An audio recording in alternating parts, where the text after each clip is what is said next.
one day until the Wallabies take on the British and Irish Lions for the 2025 Test Series. Well, I'm actually really excited for this. I think it's going to be great 3 games, and it could be also incredibly chaotic, and we could see some really big score lines. But in this video, I'm going to go through how the Lions have been playing, and then the Wallabies' most recent games as well, predictions, and also where the games are being played. So let's begin. We're going to start off with the Lions, their little preview here. So they played Argentina, where they lost 28-24, which goes on to be their only loss throughout all their games they played so far. Then they went against the Force, beat them 54-7.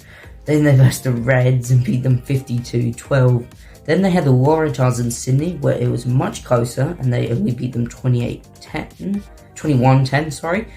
Then they versed the Brumbies, where they beat them 36-24. And then they beat, most recently, the AU and the Australian-New Zealand Invitational side 48-0. See, it's been dominance by the Lions, and it worries Wallabies fans like me going into the Test Series.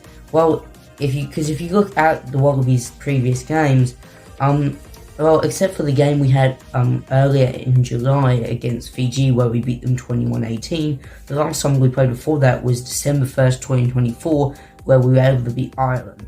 Now, I could look at those and use that as something, but I don't see it as necessary.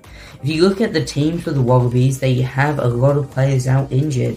It's not looking the best. Obviously, the Lions have a few players out injured as well. They've still got these main guys. The Wallabies have a lot of players who people don't really know. It's just interesting, and it worries me. So basically, we'll go into where the game's being played. So Test 1 is going to be in Suncorp in a day's time at 8 PM. Then the second game will be in Melbourne, 26th of July. And then the final game will actually be on the 2nd of August in Sydney, 8 PM. Could that be a decider? Let me talk about that now. Because let's go through my little predictions for the games. I'm going with the Lions to win that first game.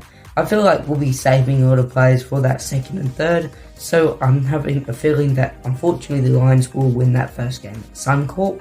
Then we go over to the game in Melbourne. I think it'd be quite equal, but I have a feeling that the Wallabies will be able to scrape out a win, making it 1-1 in the series, meaning we go to a decider in Sydney, which I'm actually going to, so that'll be a really cool experience. But for that game, I am going with the Wallabies to win. I'm always going to back the Wallabies. I'm thinking we'll get a 2-1 series win and shock everyone. Like how Queensland shocked the Blues in Rugby League Origin, I think the Wallabies could shock the Lions in Rugby Union. But anyway, that's really all. I will make more closer previews for Game 2 and Game 3, where I might change out those predictions. But anyway, thank you all so much for watching. I really appreciate it. Obviously a short one. Come on the Wallabies. See you guys in the next one. Goodbye.